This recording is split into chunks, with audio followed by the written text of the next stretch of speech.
할렐루야. 오늘은 2020년 5월 첫째 주 부활 후 네 번째 주일입니다. 그리스도께서 부활하셨습니다. 그리스도께서 참으로 부활하셨습니다. 할렐루야. 아멘.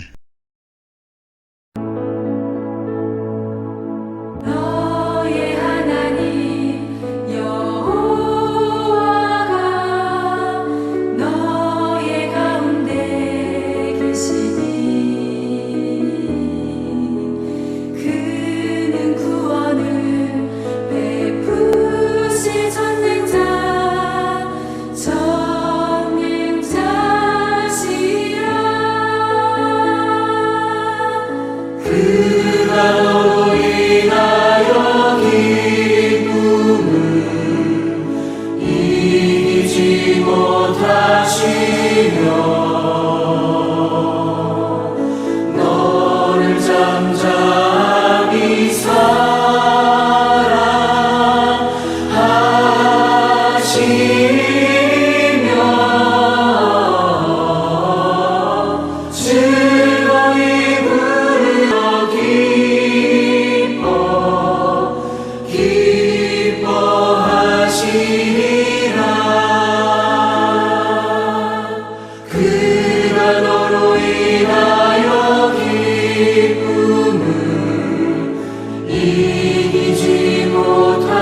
사랑하시며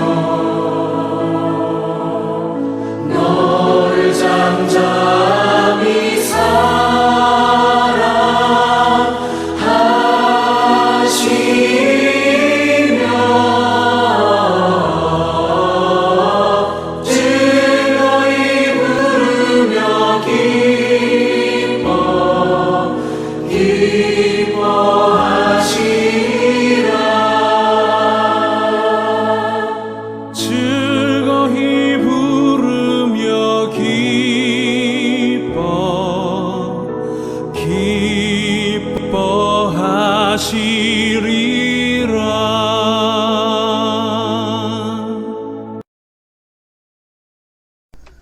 성부와 성자와 성령의 이름으로 아멘.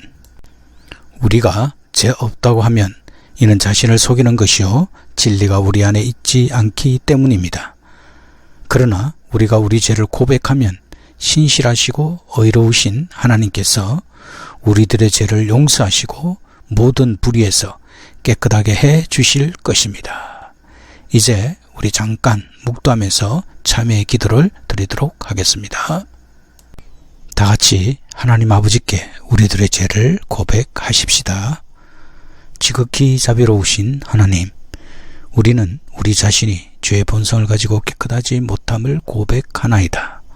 우리는 하나님을 거역하는 말과 생각과 행위로 죄를 지었으며 당신께서 하라고 하신 것을 하지 않고 하지 말라고 하신 것은 함으로써 당신 앞에 죄를 범하였나이다.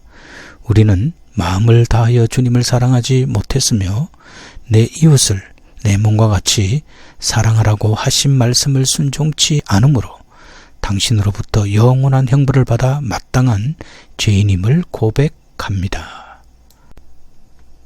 이제 비옵나니 당신의 아들 예수 그리스도의 부활의 공로를 보시고 저희들에게 긍휼을 베풀어 주시옵소서.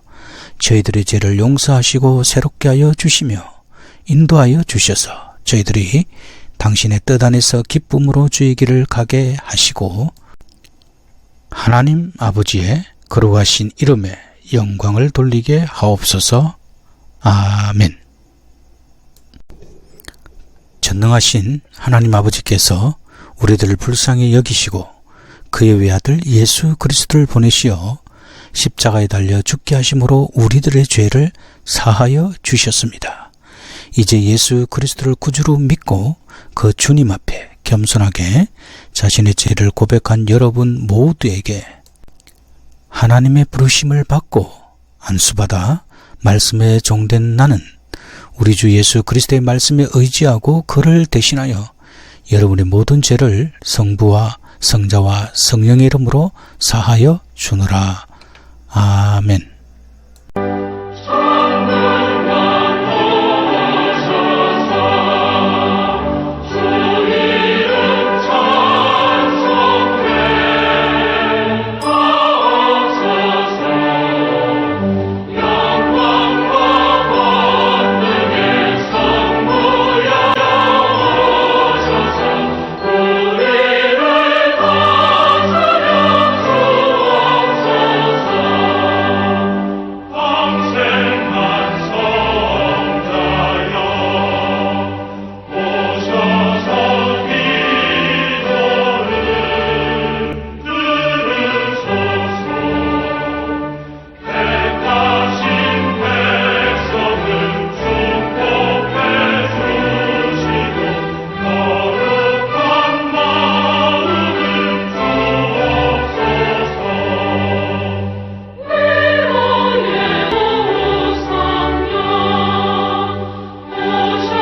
평화 안에서 주님께 기도하십시다.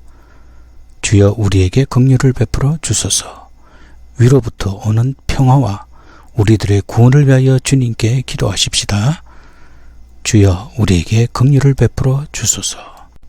세계와 조국의 평화, 미국과 우리들의 이웃, 그리고 하나님의 교회의 안녕과 모두가 하나됨을 위하여 주님께 기도하십시다. 주여 우리에게 긍휼을 베풀어 주소서.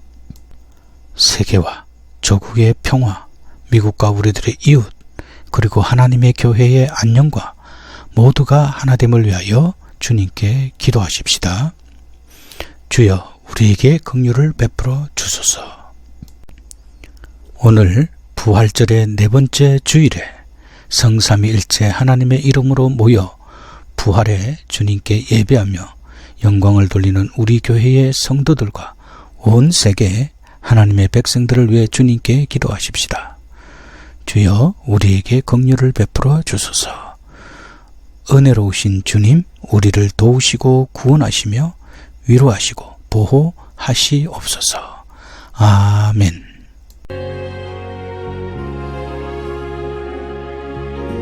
여호와는 나의 목자시니 내게 부족함이 없으리로다. 그가 나를 푸른 풀밭에 누이시며 쉴만한 물가로 인도하시는도다. 내 영혼을 소생시키시고 자기 이름을 위하여 의의 길로 인도하시는도다. 내가 사망의 음침한 골짜기로 다닐지라도 해를 두려워하지 않을 것은 주께서 나와 함께 하심이라. 주의 지팡이와 막대기가 나를 안위하시나이다. 주께서 내 원수의 목전에서 내게 상을 차려주시고 기름을 내 머리에 부으셨으니 내 잔이 넘치나이다. 내 평생에 선하심과 인자하심이 반드시 나를 따르리니 내가 여호와의 집에 영원히 살리로다.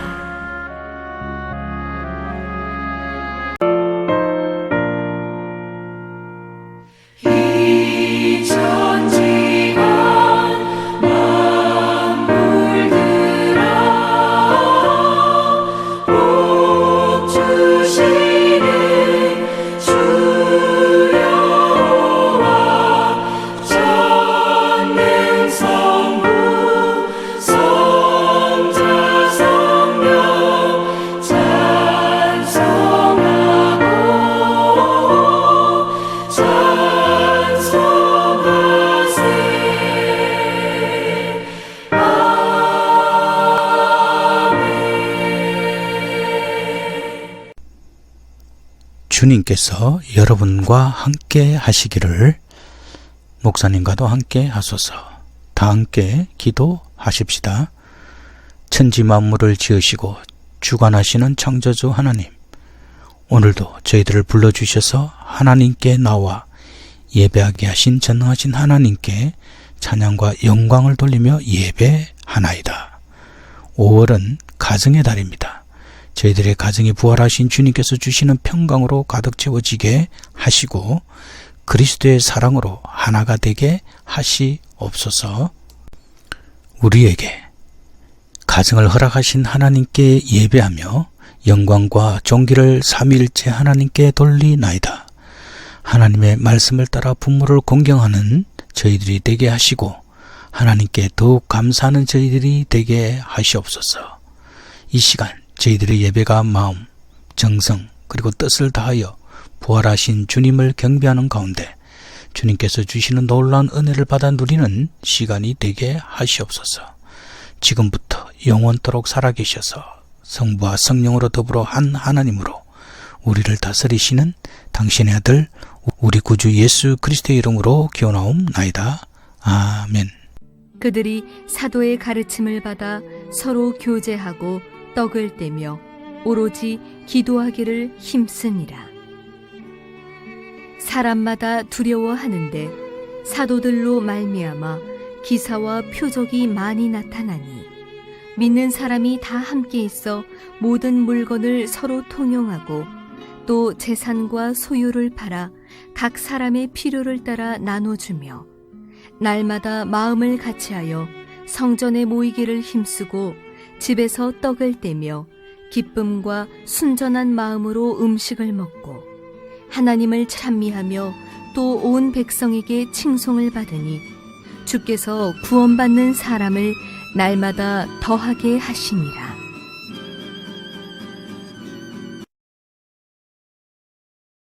부당하게 고난을 받아도 욕을 당하시되 맞되어 욕하지 아니하시고 고난을 당하시되 위협하지 아니하시고 오직 공의로 심판하시는 이에게 부탁하시며 친히 나무에 달려 그 몸으로 우리 죄를 담당하셨으니 이는 우리로 죄에 대하여 죽고 의에 대하여 살게 하려 하심이라.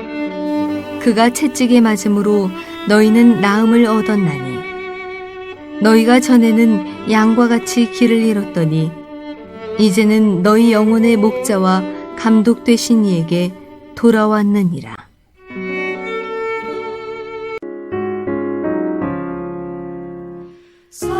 사철의 봄바람 불어있고 하나님 아버지 모셨으니 믿음의 반석도 든든하다. 우리 집 즐거운 동산이라.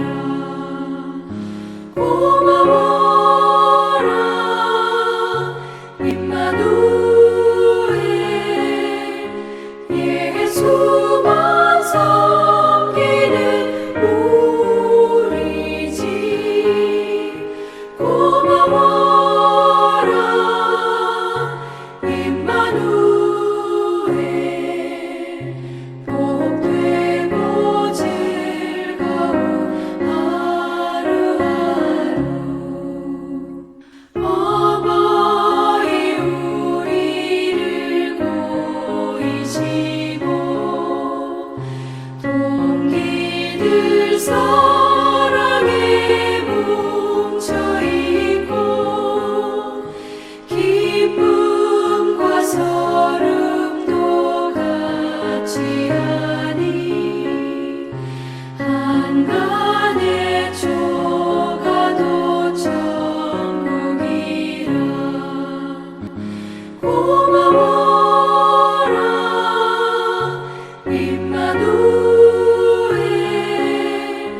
예수만 섬기는 우리 집. 고마워라 임마누엘. 복되고 즐거운 하루하루. 아침과 저녁에 수고하여 다 같이 일하는 온 식구가 한 산에 둘러서 먹고 마셔. 여기가 우리의 낙원이라. 고마워라 임마누엘. 예수만 섬기는 우리 집.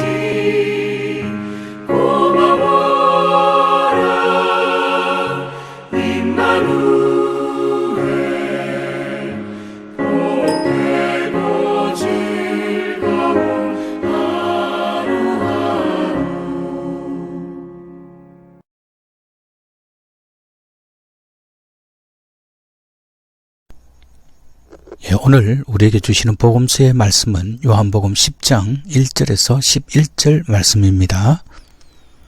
내가 진실로 진실로 너희에게 이르노니 양이 우리의 문으로 들어가지 아니하고 다른 데로 넘어가는 자는 절도며 강도요 문으로 들어가는 이가 양의 목자라. 문지기는 그를 위하여 문을 열고 양은 그의 음성을 듣나니 그가 자기 양의 이름을 각각 불러 인도하여 내느니라. 자기 양을 다 내어놓은 후에 앞서 가면 양들이 음성을 아는 고로 따라오되 타인의 음성은 알지 못하는 고로 타인을 따르지 아니하고 도리어 도망하느니라. 예수께서 이 비유로 저희들에게 말씀하셨으나 저희는 그 하신 말씀이 무엇인지 알지 못하니라. 그러므로 예수께서 다시 이르시되 내가 진실로 진실로 너희에게 말하노니 나는 양의 문이라. 나보다 먼저 온 자는 다 절도요 강도니 양들이 듣지 아니하였느니라. 내가 문이니 누구든지 나로 말미암아 들어가면 구원을 얻고 또 들어가며 나오며 꼴을 얻으리라. 도적이 오는 것은 도둑질하고 죽이고 멸망시키려는 것뿐이요 내가 온 것은 양으로 생명을 얻게 하고 더 풍성히 얻게 하려는 것이라. 이것은 거룩한 주님의 말씀입니다. 주님께 감사합니다. 사도 신조로 신앙 고백하도록 하겠습니다. 전능하사 천지를 만드신 하나님 아버지를 내가 믿사오며 그의 아들 우리 주 예수 그리스도를 믿사오니 이는 성령으로 잉태하사 동정녀 마리아에게 나시고 본디오 빌라도에게 고난을 받으사 십자가에 못 박혀 죽으시고 장사되어 엄부에 내려가셨다가 사흘 만에 죽은 자 가운데서 다시 살아나시며 하늘에 오르사 전능하신 하나님 우편에 앉아 계시다가 저리로서 산자와 죽은 자를 심판하러 오시리라.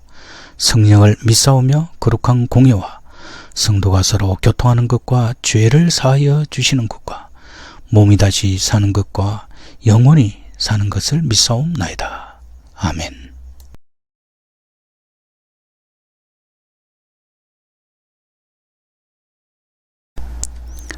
할렐루야. 사랑하는 성도님, 오늘은 부활 후 네 번째 주일입니다. 우리 주님께서 부활하셨습니다. 우리 주님께서 죽음을 이기시고 진실로 부활하셨습니다. 할렐루야. 아멘. 오늘 우리의 생명이 되시는 예수님이란 제목으로 같이 은혜를 받기를 원합니다. 지구촌에 장기적으로 이어지는 코로나 바이러스로 인해 많은 사람들이 고통을 당하고 있습니다. 많은 사람들이 삶과 죽음 사이를 오고 가고 있습니다. 어떤 사람들은 목숨을 잃었습니다.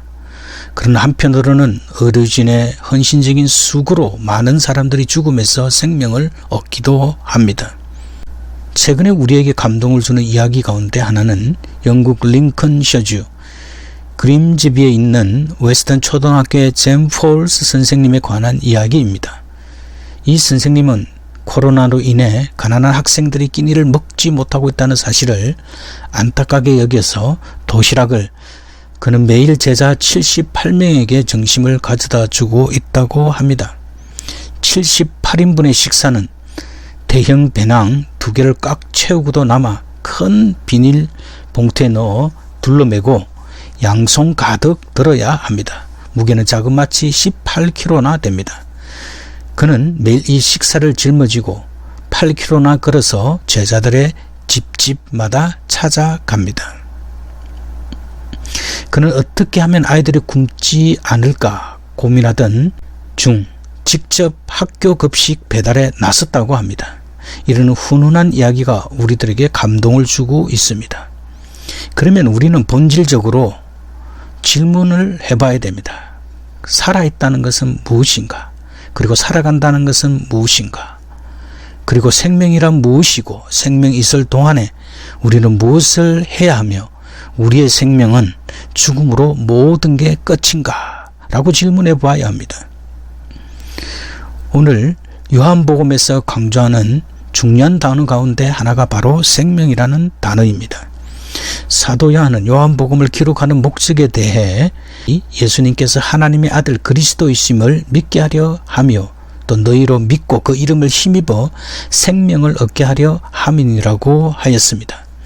또 요한복음 1장 4절은 즉 예수님 안에 생명이 있으니 이 생명은 사람들의 빛이라. 예수님을 생명과 빛이라고 말합니다.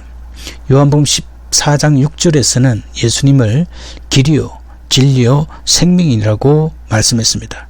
그리고 요한복음 6장 35절은 나는 생명의 떡이니 내게 오는 자는 결코 줄이지 아니할 터요 나를 믿는 자는 영원히 목마르지 아니하리라고 말씀하셨습니다. 그러면 우리가 생각해 보아야 할 것이 예수님이 말씀하신 생명이 무엇인가를 바로 이해하고 깨닫는 게 반드시 필요하다는 말씀입니다. 성경 전체는 예수님을 통해서만 생명을 얻는다는 사실을 증거하고 있습니다. 생명을 얻는다는 말은 구원을 얻는다는 말입니다. 사람들은 우리에게 이 땅에 살다가 죽으면 아무 흔적도 남지 않는 게 우리의 인생인데 예수 그리스도를 통해서 생명을 얻는다고 말하는 당신들도 죽게 되는데 어떻게 당신들의 말을 믿을 수 있는가라고 묻습니다. 물론 우리는 몸은 죽어 없어져도 영으로 살아서 천국에서 영원히 살 거라는 우리 신앙에 대해서 궁금하게 생각하시는 분들에게 대답해 주지만 그들은 여전히 우리가 알고 믿는 믿음에 대해 이해하기란 쉽지 않습니다. 오늘 설교 본문인 요한복음 10장은 예수님은 자신을 양의 문 또는 선한 목자로 표현합니다. 고대 이스라엘 백성들은 자신들이 양이고 하나님이 목자라고 고백했습니다. 다윗은 시편 23편에서 여호와는 나의 목자시니 내가 부족함이 없으리라 라고 말씀하고 있습니다. 양은 스스로 물과 꼴을 찾을 수 없습니다. 양은 목자가 이끄는 대로 따라가야만 합니다. 종종 목자가 풀과 물을 찾지 못해 양떼와 함께 큰 공경에 빠지기도 하지만 결국 목자는 양떼를 풀 있는 곳과 물 있는 곳으로 이끌어준다는 사실을 양들은 알고 있습니다. 따라서 양들에게 목자가 절대적인 존재입니다. 사도 요한은 예수님이 바로 우리들의 생명을 지키는 목자로 우리들의 생명을 이끄시는 유일한 목자로 말씀하고 있습니다. 요한은 예수님을 싹군 목자와 비교함으로써 우리에게 예수님께서 생명의 의미를 더 강조하고 있음을 알게 하고 있습니다. 싹군이란 품삯을 받고 임시로 일하기 위해 고용된 사람을 말할 때 사용되었습니다. 그러니까 싹군이란 돈을 받고 일하는 사람이라는 뜻입니다. 이런 차원에서 성경의 배경이 되는 이스라엘의 목동들은 대부분 싹군들이었습니다. 그들은 자신의 양을 치는 사람도 있었지만 많은 경우에는 다른 양을 주인으로부터 일정한 품삯을 받고 양떼를 돌보는 일을 했습니다. 그러므로 싹군은 악한 사람이 아닙니다. 일반적으로 싹군이란 말은 직업적인 목자라는 뜻입니다. 우리는 이 개념을 많은 경우에 오해를 하는데 사기꾼이라는 단어와 쉽게 연결하여 생각합니다. 따라서 대부분의 성도들에게 싹군은 부정적인 이미지가 강합니다. 또 다른 이유는 예수님께서 말씀하신 나는 선한 목자라고 말씀하셨기 때문에 그 반대 개념으로 싹군을 생각하기 때문에 그런 오류에 빠지기도 합니다. 그런 싹군 반대 개념으로 싹군을 생각하기 때문에 부정적으로 생각을 하고 있습니다. 기록에 의하면 예수님 당시에 양을 치기 위해 고용된 목자의 책임 한계는 이리 한 마리가 공격에 왔을 때에만 책임을 졌습니다. 그보다 많은 2마리 이상의 이리가 공격에 왔을 때는 양을 보호하지 않고 도망갔더라도 책임을 추궁받지 않았다고 합니다. 또한 양의 주인은 싹군 목자와 계약을 맺을 때 양의 20%의 손실을 허용해 주었습니다. 그러니까 10마리의 양 중에 2마리까지는 손실이 있더라도 책임을 묻지 않았다는 것입니다. 이러한 이유는 양의 생명보다 목자의 생명이 더 귀하기 때문입니다. 이런 차원에서 예수님께서는 당신을 싹군, 즉 돈을 받을 목적으로 고용된 목자가 아니라 선한 목자라고 하시면서 죄인들을 구원하시기 위해 오신 영적인 차원인 선한 목자의 개념을 말씀하셨습니다. 잃어버린 양을 찾아 나선 목자에 대한 말씀은 사람들이 듣기에 정말 신선하고 새로운 의미를 전달해 주었습니다. 너희 중에 어떤 사람이 양 100마리가 있는데 그중 하나를 잃으면 99마리를 두고 그 잃은 것을 찾아내기까지 찾아다니지 아니하겠냐. 또 찾아낸 적 즐거워 어깨에 메고 집에 와서 그 벗과 이웃을 불러 모으고 말하되 나와 함께 즐기자. 나의 잃은 양을 찾아내어노라 하리라고 하셨습니다. 잃어버린 한 마리의 양을 찾아가는 목자의 마음에서 한 영혼, 한 생명을 소중히 여기시는 우리 주님의 마음을 알 수 있습니다. 예수님의 마음은 양의 주인의 마음과 같다라는 것입니다. 20%의 손실을 아까워하지 않는 목자는 싹군의 마음과 다른 것입니다. 양떼를 돌보는 것이 수입이 있고 없음이 아니라 양에 대한 생명을 사랑하는 마음이 싹군과 선한 목자의 차이입니다. 싹군 목자는 근본적으로 양의 생명에는 관심이 없습니다. 오직 자신에게 주어진 이익이나 손해에 의해서 모든 것을 결정하는 자입니다. 선한 목자이신 예수님은 자신에게 주어질 이익이나 손해보다는 그 양의 생명에 관심이 있으셨고 그 생명을 주시기 위해서 십자가에서 죽으셨고 부활하셨습니다. 오늘 본문에서 10장 10절은 생명을 도둑질하는 도둑이 있는데 죽이고 멸망으로 인도한다고 말씀하십니다. 일반적으로 도둑이 하는 일은 도둑질인데 가끔 불행하게도 사람들을 끔찍하게 살해하는 경우도 있으며 자신의 목적을 성취하기 위해서 파괴적인 행동도 하는 경우를 종종 보게 됩니다. 이런 일들은 은밀하게 이루어지기 때문에 잘 드러나지 않습니다. 본문에서 예수님이 드러내시고자 하는 사람들은 바리새인들입니다. 그들은 종교적으로 높은 지위에 있었고 소위 말하는 종교적인 전문인들이었습니다. 그들은 율법에 대해 철저한 편이었고 그들의 신앙은 전통에 서 있었습니다. 하나님이 원하시는 삶의 표준을 산다는 자부심이 강했으며 선행과 기도가 어우러진 삶을 살았습니다. 겉으로 드러난 것으로는 완벽한 신앙인이었다는 것입니다.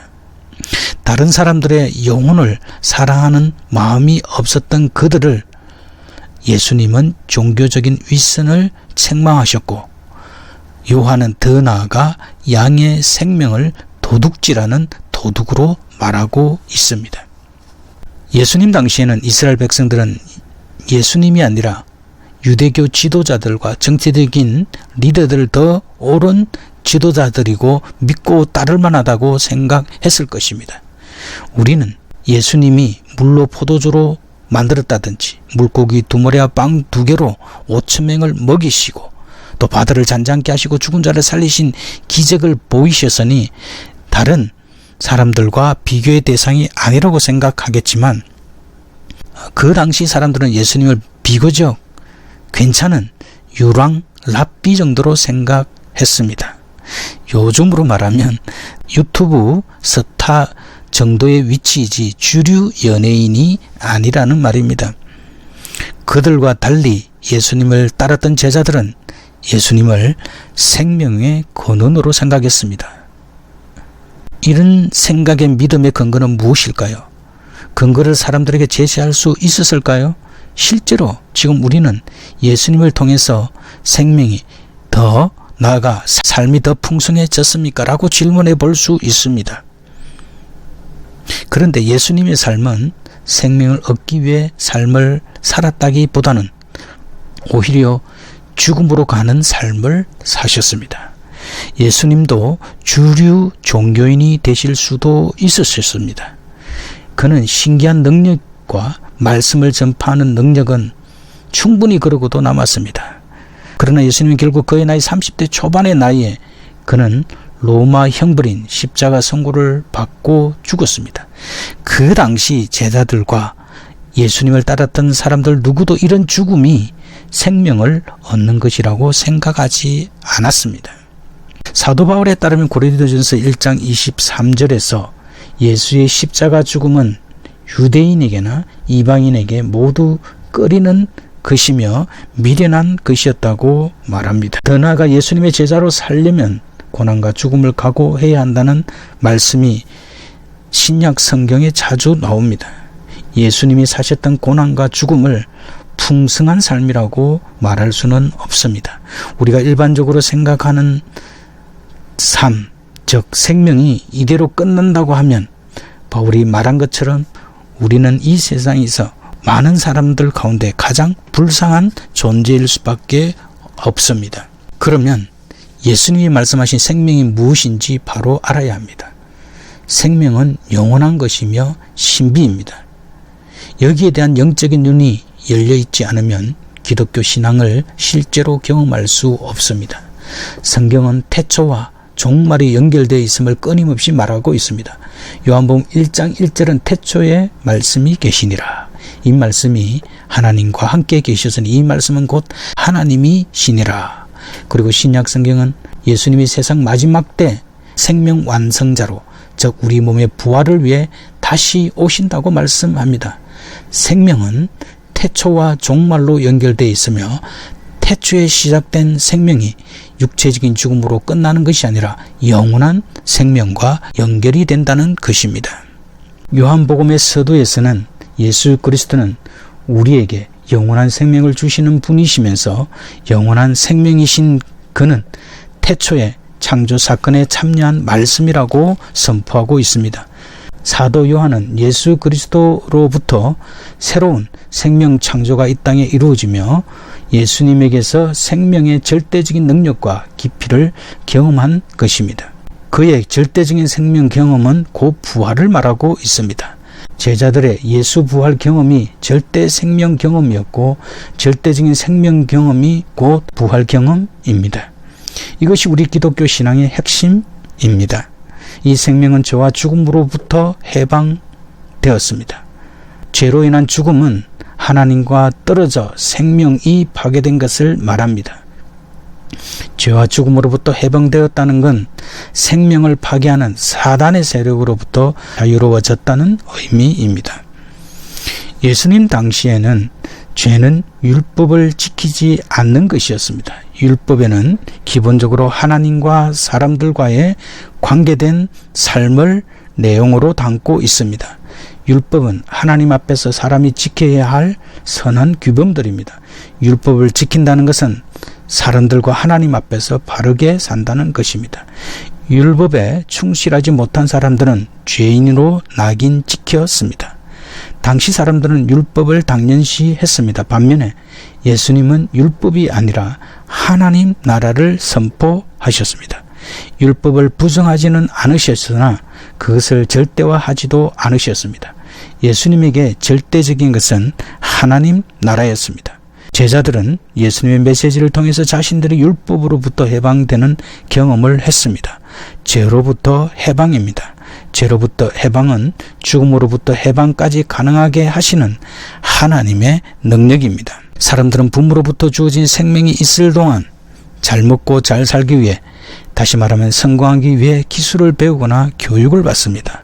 사람들은 세상이 정해놓은 삶의 기준에 들기 위해서 삶, 즉 생명의 모든 에너지를 쏟아 붓습니다. 다른 사람들의 평가에 자신을 맡긴 채 실패냐 성공이냐라는 기준으로 삽니다. 사회적으로 높은 지위를 얻으면 나름 만족해하며 자부심을 가지고 살아갑니다.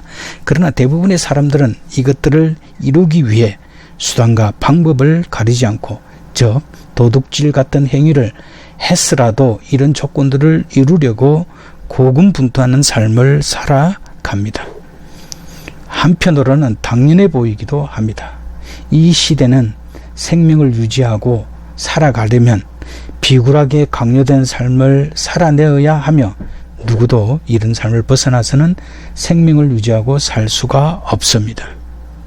비록 사람들이 바리새인들이나 정치 지도자들처럼 인정해주고 기억될 만한 성공적인 삶을 살고 있다고 할지라도 생명을 얻되 더 풍성케 하는 예수님의 생명을 얻지 못한다고 하면 도둑질 당하여 멸망당한 삶을 산 것에 불과하다는 것을 사도 요한은 오늘을 살아가는 우리들에게 강조하여 말씀하고 있는 것입니다. 기독교 신앙은 하나님이 우리에게 주신 부활 생명에 대한 눈을 뜨는 것입니다. 이는 신비한 것이고 초월적인 것입니다. 여기에 대해 우리는 영적인 눈이 열려 있지 않으면 기독교 신앙을 실제로 경험했다고 볼 수 없습니다. 성경은 태초와 종말을 연결하여 끊임없이 말하고 있습니다. 요한복음 1장 1절은 태초에 말씀이 계시니라. 이 말씀이 하나님과 함께 계시으니 이 말씀은 곧 하나님이시니라고 하셨고, 그리고 예수님이 세상 마지막 때 생명 완석, 즉 몸의 부활을 위해 다시 오신다는 말씀이 큰 주제입니다. 다시 말씀드리면 생명은 태초와 종말로 연결되어 있으며 태초에 시작된 생명이 육체적인 죽음으로 끝나는 게 아니라 영원한 생명과 연결되어 있어야만 한다는 것입니다. 예수님은 오늘 생명을 주되 더 풍성하게 주시기 위해서 오셨다고 말씀하십니다. 그러면 더 풍성한 생명을 얻는 길이 무엇인가? 라고 우리는 질문해 보아야 합니다. 더 풍성한 생명을 얻는 길은 하나님이 보내신 예수님을 알고 하나님과의 관계를 맺는 것에 달려 있습니다.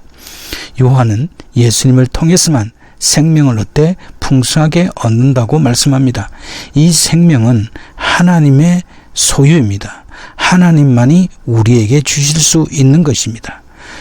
따라서 우리가 이 생명을 얻기 위해 우리의 어떤 행위나 노력이 아니라 하나님께서 선물로 주시기 때문에 우리는 믿음으로 받을 수 있습니다.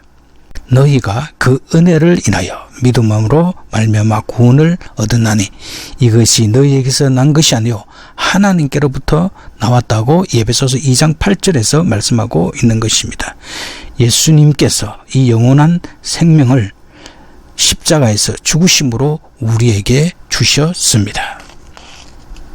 오늘 결론은 다음과 같이 말할 수 있습니다. 우리가 부모님으로부터 얻은 이 땅을 살 수 있는 생명에서 예수 그리스도가 주시는 영원한 생명을 더 얻게 될 때 생명의 완성을 이룰 수 있게 되며 풍성한 삶이 된다는 것입니다. 다시 말씀드리면 부모로부터 주신 생명은 한계가 있고 영원하지 못합니다. 그러나 예수님이 주신 생명을 힘입으면 영원한 생명이 주어지는 것입니다. 주어졌다는 것은 수동적인 의미로 우리가 노력해서 얻은 것이 아니라 주신 분이 계시다는 말입니다. 다시 말하면 그 생명을 주신 분이 우리의 주인이라는 말씀입니다. 그러므로 우리의 인생이 주님의 것이라고 고백할 수 있습니다. 사람들은 생명이 죽음을 만나게 되면 끝났다고 이야기합니다. 그러나 성경은 하나님의 생명을 얻은 우리는 하나님과 생명이 연결되어 있다고 말씀합니다. 우리는 하나님께서 완성하실 생명, 즉 부활을 소망하며 살아가는 삶, 즉 생명입니다. 예수님의 제자들은 하나님이 예수님의 죽음과 부활을 통해 이루신 영원한 생명을 예수님에게서 경험했습니다. 이 생명은 예수님께서 죽음에서 부활하심으로 그들에게 보여주셨습니다. 그 부활 생명은 우리가 오직 믿음으로 알게 되어 있고 받게 되어 있습니다. 이것이 예수님이 말씀하신 생명의 실체이며 영원한 생명, 즉 부활의 실체입니다. 이 생명을 얻은 자는 생명이 풍성하다고 말할 수 있으며 하나님께서 선물로 주셨습니다. 마지막으로 생명이 풍성하다는 것은 어떤 상황에서도 부족하지 않고 넘친다는 뜻입니다. 대단히 신비로운 생명의 삶을 살아가는 것입니다. 세상에 주어진 생명을 통해 이룬 어떤 조건이나 상황은 많이 가져도 부족합니다. 이것들은 우리의 영원한 생명과는 관계가 없기 때문입니다. 내 안에 그리스도가 살아있는 삶, 즉 그리스도를 얻기 위해 믿음으로 몸부림치는 삶이 되어야 합니다. 하나님의 생명은 우리는 여호와는 나의 목자시니 내게 부족함이 없으리라고 고백할 수 있어야 하고 실제로 그렇게 살아야 합니다. 오늘을 위한 기도라는 찬송가 가사를 소개하려고 합니다. 잃어버린 것들에 애달파하지 않으며 살아있는 것들에 연연하지 않으며 살아가는 일에 탐욕하지 않으며 나의 나됨 버리고 오직 주님 내 안에 살아있는 오늘이 되게 하옵소서. 가난해도 비굴하지 않으며 부유해도 오만하지 않으며 모두 나를 떠나도 외로워하지 않으며 억울한 일 당해도 원통해하지 않으며 소중한 건 상실해도 절망하지 않으며 오늘 살아있음에 감사하게 하소서. 우리는 예수 그리스도를 온전히 신뢰하여야 합니다. 예수님은 우리에게 생명을 주시는 양의 문입니다. 선한 목자이십니다. 우리에게 풍성한 생명을 선물로 주시는 분이십니다. 그 예수 그리스도를 우리는 하나님의 은혜로 믿게 되었습니다. 할렐루야. 아멘.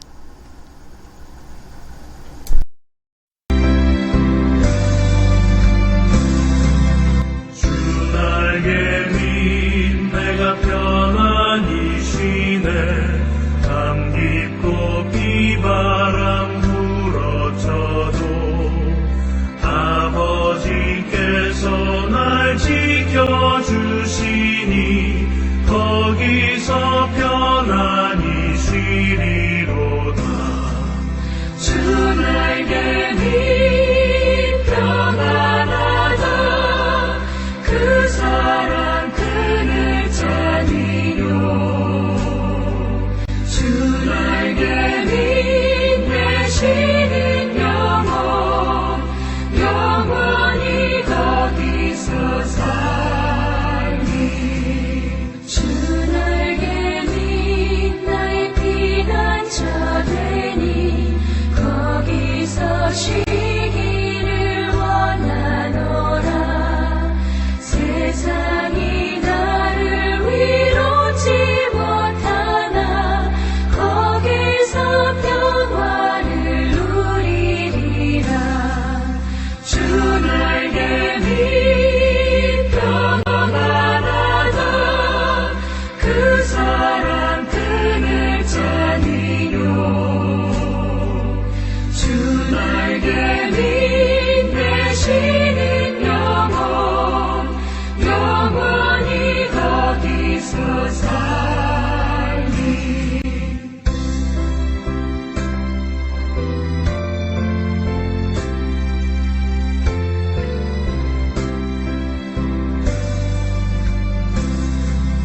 주 날개 밑 참된 기쁨이 있네 고달픈 세상 길 가는 동안 나 거기 숨어 돌보심을 받고 영원한 안식을 얻으리라. 주 날개 밑 평안하다 그 사랑 그늘 자니요. 주 날개 밑 내 쉬는 영혼 영원히 거기서 살리. 이제 축도하도록 하겠습니다. 여호와는 내게 복을 주시고 너를 지키시기를 원하며 여호와는 그 얼굴로 내게 비치사 은혜 베푸시기를 원하며 여호와는 그 얼굴을 내게로 향하여 드사 평강 주시기를 원하노라. 아멘.